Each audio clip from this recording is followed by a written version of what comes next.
We are here today with Melkies, founder of LEFA. Thanks so much for making the time to meet with us. You're welcome. So what does LEFA do? Okay, so LEFA is an urban mobility startup which owns a urban mobility app called LEFA.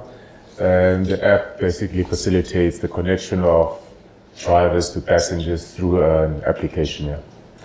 And so what we do is, we sign up independent drivers and we put them in touch with clients for transportation service that's safe, reliable, and more convenient than standing next to a road and waiting for a cab and so forth. What is and I think you've mentioned a bit about it, what is the current state of driving and taxis in Namibia that motivated you to start LEFA?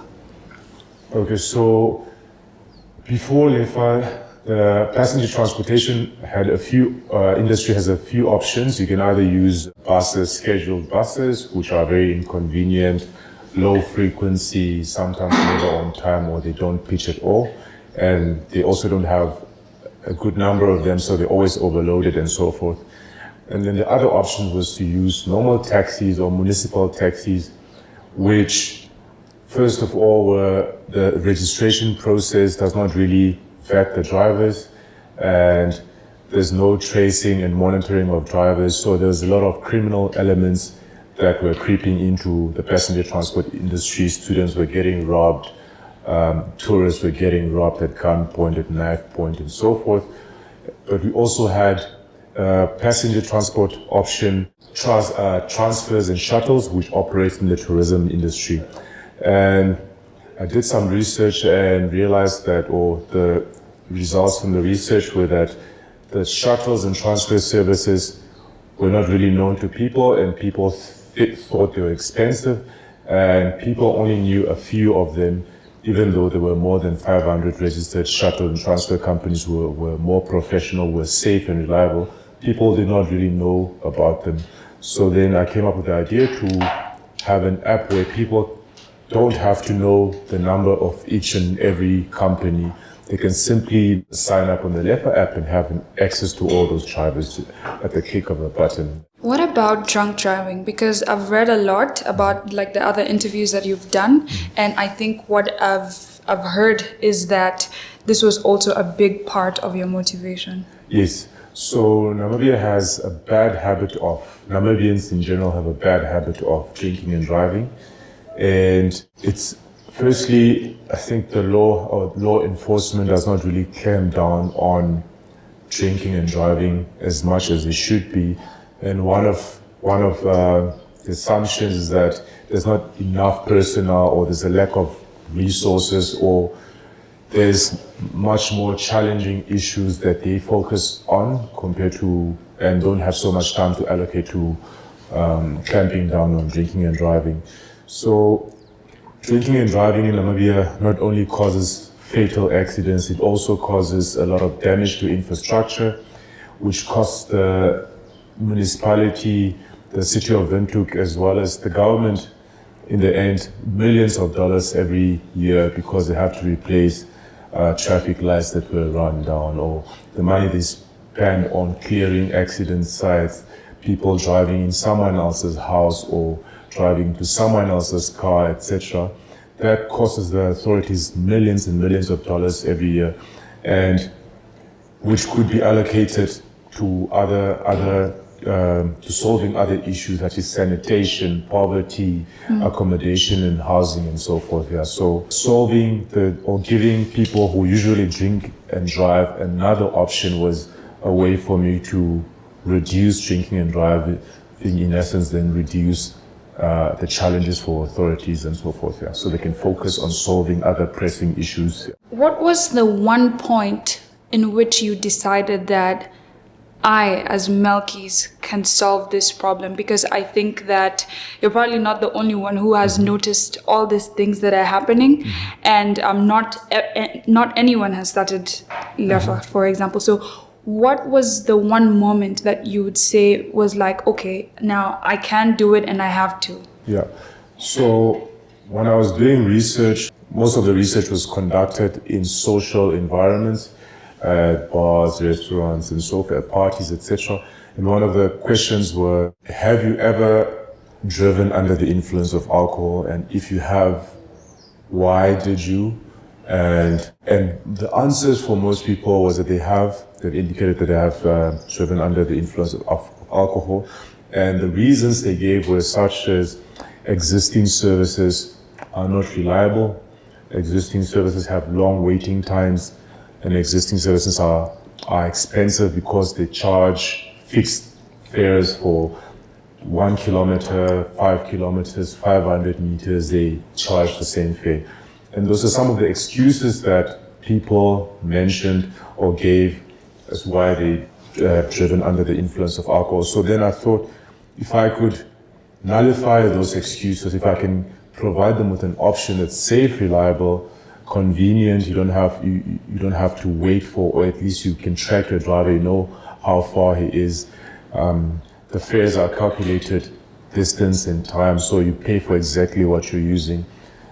That would then perhaps encourage people to do away with drinking and driving, because it's not, those excuses they used to have are no longer valid, because there's an alternative service that solves all those issues they have. So that was the point that I realized, okay, besides just providing a cool urban transportation service, this was actually a real issue that I could contribute to solving with other stakeholders that are currently also fighting the same battle. I understand the convenience that it provides and as well safety with regards to no drunk driving. But you also talked about that currently there are people that are getting robbed in taxis. And I would be very curious if there's anything that you're planning to do or are doing with regards to safety in this way. Because for example, when we were in Nigeria, we did an interview with a lady who is in tourism, and she said that she has a lot of friends, or I think 1 or 2 friends, that have been robbed by their Uber driver. By the Uber driver. Like she was talking about all this money that she has, and the Uber guy was, I guess, like really paying attention, right? So then he reaches a point, and I think he said, I think he took out, did he take out a gun? Something, and then he said to her, go to your account and take out all the money that you've been talking about that you have, and then that's the only point that he released her. I don't remember how he held her hostage, but this is like something that we heard about and that we were shocked, right? So I'd be very curious to hear if this is something that's in your radar. Okay, so that happens with the taxis a lot, right? And one of the challenges with the normal taxis is that registration process or the identification process of those taxis, that you have some numbers on the side of the car, at the back, at the windscreen, and so forth. And unfortunately, pirate taxis, we call them pirate taxis, can simply go to a printing shop, print stickers of some numbers, and paste them on the car. And unless there's traffic cops checking every taxi, which is impossible to do, they unfortunately can't keep track of those pirate taxis all the time. So there's room for them to commit crimes because of how easy it is to kind of forge a taxi. Unless someone is there to really scrutinize and say, okay, where are your papers? Is your disc original? Is this number really yours, etc.? Unfortunately, that's going to be possible until that's solved. So that's one of the challenges, that if there was a better registration process for those taxis, then that pirate taxis cannot easily copy, for instance, right, then it would possibly eliminate that entrance for criminals, right? And with the drivers, our drivers, what we do is first of all, we vet the drivers, make sure they have a clean criminal record. And unfortunately, we can't guarantee 100% that even a vetted person would not commit a crime. But so far, we are proud that we haven't had any criminal activities within LEFA and so forth, because there's no room or entrance point for pirates or people who we have not vetted or allowed on our platform. So the clients, every driver that's going to come to a client is a true LEFA driver. There's no way that another driver could come and pick up a LEFA client without us registering them, vetting them first. Yeah. Right, thanks for that share. How has the market responded to LEFA? Both the passengers and drivers? So at first, the drivers did not really understand the business model. So there was a group that did not understand the business model on how an app could improve their sales or their business, right? And then you also had customers drivers who've heard about such similar types of business models or services such as Uber. And unfortunately, due to our connection to South Africa, most of the news that drivers heard or information were bad information about how Uber came into South Africa and is trying to take over the taxi, and there were fights and there were people killed, cars burned, and so forth. So the connotation to passenger ride-hailing apps, if I may call it, was already bad among some drivers who had the knowledge of Uber and other services. And then there were some that saw LEFA as a competitor and not as a partner. Because what LEFA is in is service that provides the drivers access to clients through the app. But some drivers in the beginning did not see us as a partner, but saw us as a competitor rather. It took some driver education and one or two drivers testing it out and then actually testifying to other drivers. Actually, this is helping me, this is working, and it's not what we thought it was. And slowly it snowballed, and it's still happening right now that drivers are coming in like, okay, I was referred by who? I was referred by so and so. And for the customers, they welcomed it very much because, again, those reasons that some people mentioned, that existing services have long waiting times, they are unreliable, normal taxis are unhygienic and so forth. So customers really appreciated the service that you could request at any time. You can see how far your driver is, so your driver can't tell you, I'm coming in 10, and then they come in 30 or 40 minutes. And also the pricing, the fact that you pay per ride and not per person, they also welcome that because it encouraged sharing, which means lowering the cost per individual. So the reception was very positive from the customers, yeah.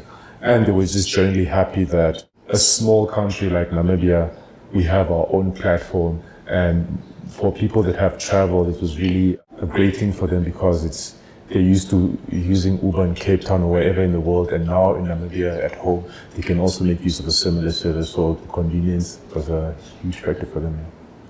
So how did you get the word around initially? So when I started thinking of embarking on this project, I pitched. At first, I didn't have a lot of resources to launch it, and so I pitched it to a company called Namibian Breweries. It's an alcohol brewing company. And I realized that they spent a lot of money on fighting on campaigns against drinking and driving or responsible consumption of alcohol.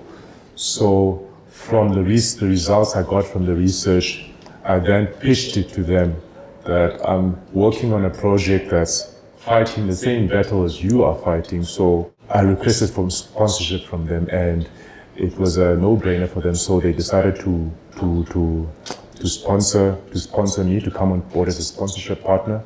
And what basically happened, because the Namibian Breweries is huge, one of the biggest companies in the world. I mean, in the country, it was easy the marketing part was automatically easy because all they had to do was upload on their Facebook, Twitter, Instagram account that there's a service called LEFA, make use of it, emails to their employees, and it's through marketing efforts like that, press releases and emails they send out to their clients, to their staff members. The word got out that, okay, we have a service like this called LEFA, is operating, make use of it. And that's how word started getting out, and minimal marketing efforts on Facebook, Instagram, and presence at events. Again, Namibian Breweries being one of the biggest companies, it sponsors a lot of sports events. And because of the sponsorship partnership, we were there with their transportation partner as well. So the presence at events, we could reach out to a lot of people, hand out flyers, speak to them, and so forth. That's how we got the word out. And What would you say is the difference between you and Uber? Rather between LEFA and Uber, because you've talked about how there was this negative connotation in the beginning, but in the same breath, I have read quite a few articles referring to LEFA as the Uber of Namibia. yeah, so that reference, again, I don't shy away from it because it makes people understand what LEFA is easily without going into too much detail.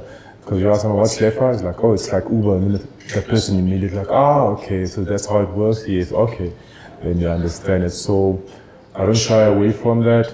I actually appreciate the reference to Uber. But the difference is we are more focused on people as compared to profits. It's just not want to take profits from the drivers or get as much money as we can from our clients and so forth.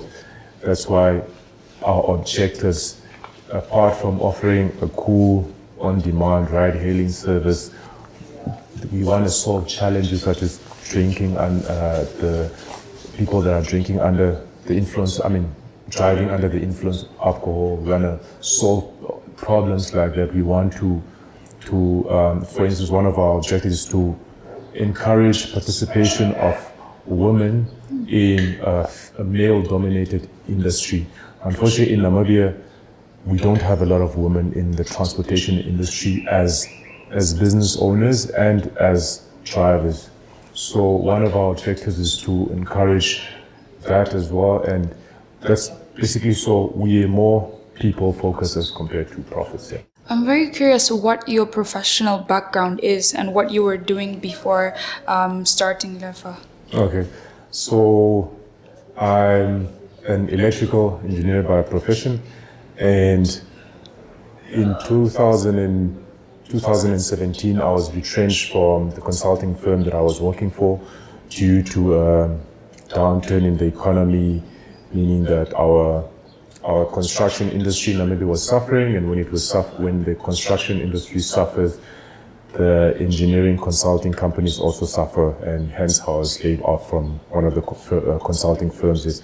So after the being laid off, I decided to embark on the entrepreneurship journey, and this is how I ended up LEFA, which was one of the projects I was thinking of and researching while I was working as an engineer. And when I was laid off, it was kind of a thing, okay, do I want to go back to that industry or look for another job, or do I want to do something different? And the choice was that I want to do something different. I want to start my own company and work for myself here. What was your exposure to entrepreneurship growing up? Growing up, I think I have memories of early in my life. I think as early as primary school, I started thinking of how could I supplement my allowance that I got from my parents, from my guardians.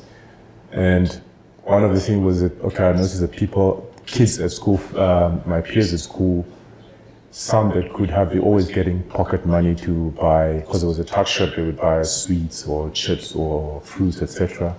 So then I decided, I can supplement my own allowance by selling these to other kids, So I started selling, sometimes illegally, selling packets of chips out of my school bag in class and passing it on, and so forth. Again, I think throughout my high school, there has been instances like that where I've been selling something to fellow learners and to make extra money. And then at university, again, because of my limited allowance, I used to, again, sell. For instance, I discovered a Pakistani electronics shop which sold cell phones and other electronics, and they imported either from Dubai or the United States, which was sometimes second-hand, sometimes new things, and they were at a much, much lower price compared to what you would get at local retailers in the country. So I started selling cell phones. I bought cell phones at a lower price from the Pakistani guy, and then I would sell it to my peers. I used to fix cell phones. I used to jailbreak iPads and iPhones. I think I've always had drive to maybe make extra money or make money or just take advantage of opportunities and see how I could benefit from it. From your experience in primary school and high school and now with LEFA, what would you say is a skill that you have learned that has really helped you, or maybe even something that you feel is not really talked about that is very important for someone that's trying to set up their own business? I think starting, if you have something that you really want to do or start, I think the point where you convince yourself or decide to really go after it, I think that's the most important. That's the most important, to just start. Even if you have a business idea, just starting somewhere, not just keeping it as an idea, maybe just starting things like registering a company, things like opening up an email address or registering a domain, just start with a process to realize what you want to do. I think that's the most important, to just not keep it in your mind, but to actually bring it out into the world and share it. I think that point is the most important, or that we don't talk about the most, is that most people have struggled or have gone through a year or two with something that they want to do, and eventually they got there. But I think had they known, or if someone had preached to them that actually you've been thinking about, just do it, maybe a year earlier or so, they would have been much more further than they are, because they only started it in 2 years, etc. But I think just start with something. With that said, I wonder, did you sit on the idea for a very long time before starting? For at least a year, of course. So my first Uber experience or with ride-hailing application was in South Africa when I was studying. A friend requested so there was a concert in Johannesburg. We were studying in Pretoria. When we got to accommodation, he said, okay, so we're a group, and asked, how are you going to get to the concert? He's like, no, we're gonna use Uber. At the time, I did not hear about Uber, but he heard about it when it launched and how it works, etc. So I'm like, what's Uber? He's like, don't worry, you'll find out. So I'm like, what's Uber? He's like, no, it's a shuttle or cab service that uses an app that you can request for a driver. You can track the driver, have the driver's details and so forth. And I remember not understanding exactly how this works, but I had faith in him and believed him. Okay, he's got the transportation sorted. So the time came, and he made the request, and the driver came, and he was saying, yeah, I see this is the driver moving towards us and so forth. And I could not quite grasp the concept. So that evening, that evening was dominated by thoughts of how this service works, Uber, requesting a driver through an application. I was mesmerized, inspired by this. So then I started doing research about Uber. What's Uber? Where was it pioneered, and where does it exist? How did it get to South Africa? Where else does it exist, and so forth? So I did a lot of research about Uber, and unfortunately, it was just research, and I didn't do anything afterwards until I came back to Namibia and worked for almost 2.5 years. Then I did some research again in Namibia about why Uber is not existing in Namibia, and whether people would make use of it. So that happened for almost a year, and with that research, I still did not do anything about it. even though the results from the research were that people are aware of Uber and they would make use of Uber because of all the other challenges they mentioned, that existing shuttle and transfer services had long waiting times, flat fees, and they were inconvenient. So all those were positive results. And I asked them, so if Uber was in Namibia, would you make use of it? Like, yes, of course we'd make use of it. And for travelers or visitors to Namibia, it was a no-brainer because they've been where they came from or where they've traveled, they've either made use of a similar service, and so coming to Namibia was always a thing of, why is it not here, you know? And with all that, I still did not do anything. It took losing my job for me to actually do something about it, yeah. I'd like to dig a little deeper, if you will allow it. Yeah. Why do you think that you didn't do anything about it? I think I was waiting for a perfect time, or for the stars to align, if you may say. So I was waiting to have enough amount of savings on my account for me to secure certain things before I actually start. Like, okay, maybe I need to have a savings to live off 2 years. I think I was waiting for things to fall in place before I actually, and I think it was just the security. I was comfortable with the security of having a job, and the risk of not having that security was a huge challenge for me. And losing my job was actually just a push in the right direction for me to, okay, you don't have another choice now. You could either go look for a job, but that's not what you want. But there's this thing that you've always wanted to do. You've done research on it, and the research shows that people would use it. Why not do it? So, yeah. During the time that you were doing the research and thinking about the idea, what kind of conversations were you having with, for example, your family, your friends, or what kind of support structure did you have when people, because I want to assume that you started to talk about it, right? Yeah. So what did that look like? To be honest, after losing my job or getting retrenched, my family did not know what my plan was, but they knew that, okay, what I told them is that I was looking for a job. But because I knew that they would not understand what I was about to do, or they would not understand the concept.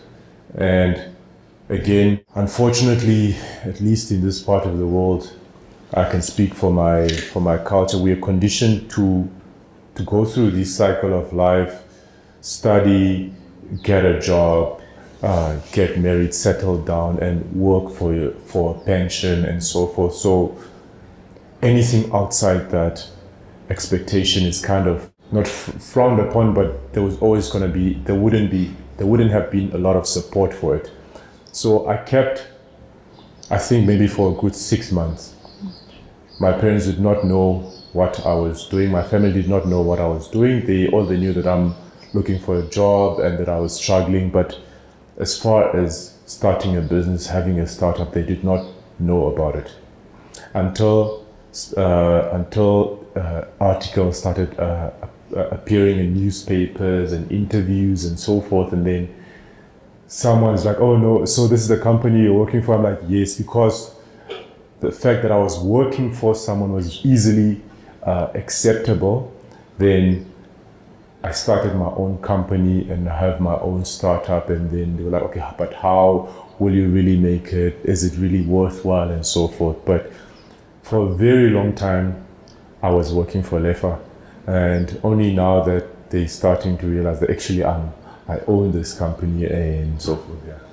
So. Wow. What would be your advice to young Namibians today? Young Namibians, Namibia it's a land full of opportunities, and at the moment our economy is doing bad and people are getting retrenched. There's no jobs for young people. There's this 10-year experience needed for every job. So it's very tough for young people to find jobs.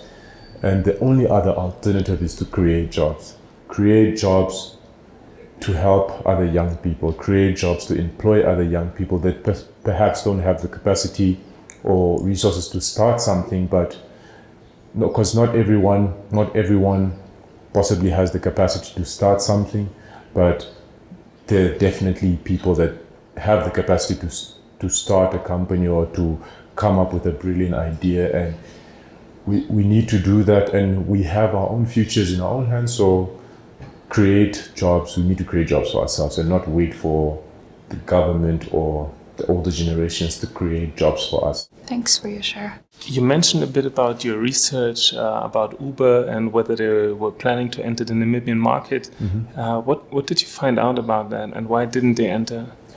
Okay, so when I did research, when I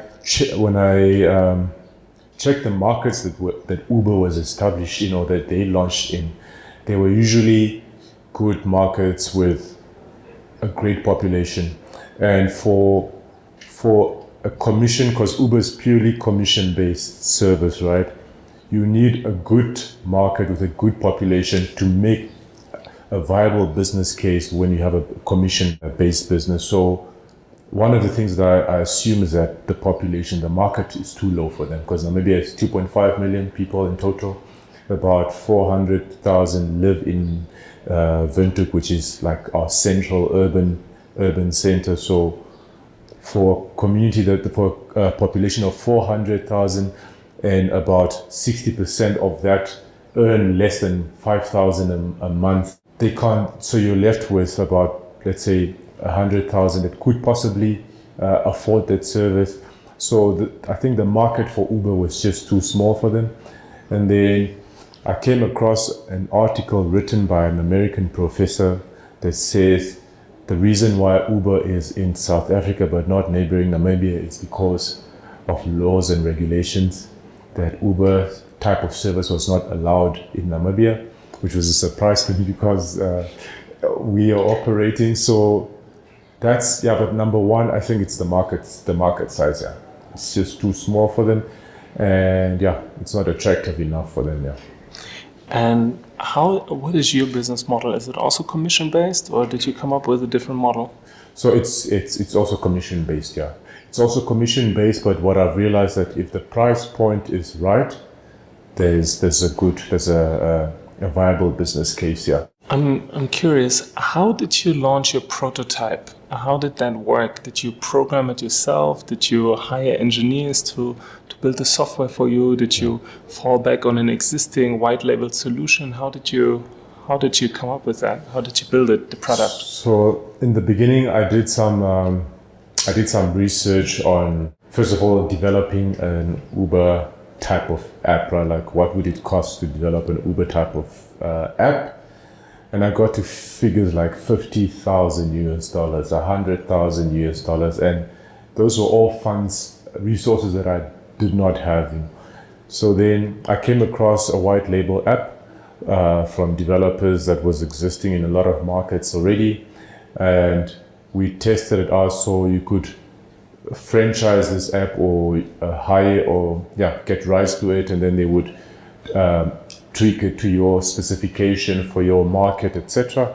And that's how, so then I decided to go with them because it was cheaper. It would be faster to go to market because the development phase for our specific app, for our specific market would not have taken a year or so. It would have taken a few months, etc. Yeah. That's what the idea was, not to reinvent the wheel because it was cheaper, just to go with something that was existing and that has a proven track record. Yeah, that makes a lot of sense to me, and I love how you thought, like, okay, what's already there? Which components can I basically use to launch quickly? Mm-hmm. You talked a bit about getting the word out about LEFA on the passenger side through this partnership. Mm-hmm. How did you find the drivers? How did you find your first driver? Yeah. So I think that the day I decided to go and try recruit drivers was one of the most tough and challenging days, because the drivers were outright dismissive, like, no, I don't want to be part of this. What is this, etc. And I think I just went out to the streets because I know where the problem that I identified with the shuttle and transfer services is that those guys, they have 1 or 2 cars and they don't have the means to market themselves. So what I realized and noticed is they don't have a lot of customers. So they usually park in front of the hotels or at the restaurants waiting for a client to come outside and make use of their service. So I knew where to find them. So I went to the hotels, restaurants and approached them. Hey guys, I'm starting this service and I want you guys to be part of the service, test it out. There's no cost for you and so forth. And a lot of them were outright dismissive, but then 1 or 2 was like, oh, okay, let me try this out. I've heard about something like this, but yeah, what I promised them is that you're not going to be standing outside park like this. You're going to be having clients, you're going to be moving in and out. And I also told them, the clients or passengers in Namibia only know of a few companies, the big companies with a fleet of 30 cars, but they don't know about you. But the advantage of my service is that they don't need to know who you are. The request goes out to the driver who's the closest, and that's it. So it's very fair, it's a fair playing ground. Even though the market dominators have 30 cars, you have a chance to also get clients through this service. And 1 or 2 were convinced, like, okay, we'll test it out. I think we started maybe with 2 drivers, then it went to 6, and then it kept increasing because the drivers suddenly started seeing a benefit. It was a huge challenge because clients only trust the service if there's enough drivers, and the drivers would only see the benefit in the service if there's enough clients. So it was one of those things like mitigating the demand and the available drivers. But the most important thing was the drivers. Clients were there and they were like, oh, okay, I see the app, it works, but there's only 1 driver. So people did not have confidence in the app yet. So what we did is then incentivize the drivers to be on the app, even when there was not a lot of clients, but to make sure that they're there. Because if clients keep seeing that, oh, okay, there's always drivers, they open it, oh, there's always drivers, then the confidence in the app started building, and that's how we got to a stage where we didn't really have to, there was enough drivers and there's enough clients, and we could balance the two slowly. Yeah, that makes a lot of sense. The classic issue of any marketplace, right? Yes, You have to have enough offer before the demand actually becomes interested in the marketplace and the platform. Yeah. How did you incentivize the drivers to stay on, to check the app, or even be just, okay, I have this app on my phone, I need to be alert. How did you do that while there were no passengers initially?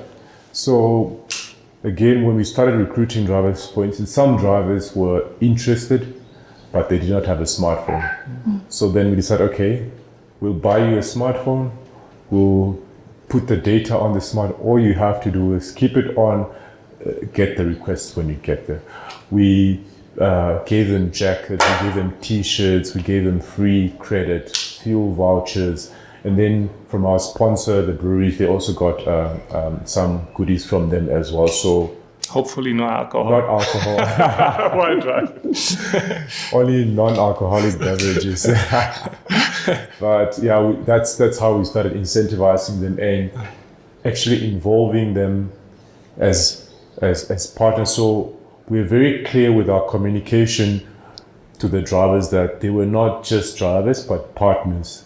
They were partners of this service, and that the service cannot work without them.